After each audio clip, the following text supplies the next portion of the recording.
So recently, finding myself back in the dating game, you meet a lot of different people from all different walks and aspects of life. People from other countries, other continents, other states, other cities, people who like the brown still, people who still care about, bowling and hockey and stuff. It's amazing. I love it. It's great. But one of the things that you run into a lot of the time with that is the language barrier.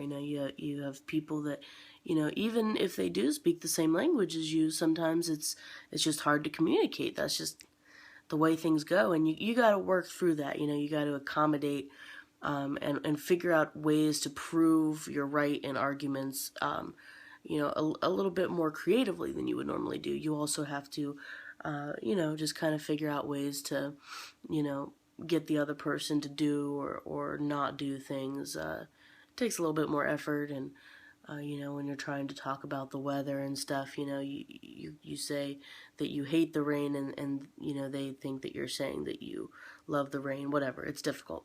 Anyway, I ran into that the other day. I was hanging out with this guy, really nice gentleman, but he was from kind of a different background from me, and we were talking, hanging out, and communication's important, and I'm a pretty conservative girl, as I'm sure you could tell from my hair, my tattoos, and my language.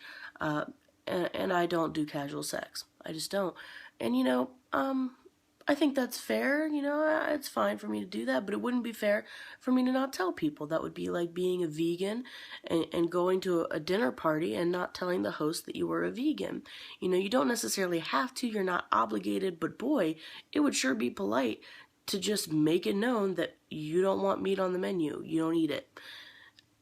It's not a problem.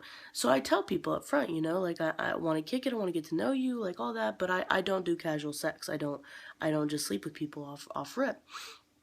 I was hanging out with this guy, and I had told him that, and it was cool, and I told him that, and he proceeded to tell me about all of the things that he wanted to do to me in explicit detail, and honestly, it was very, very flattering.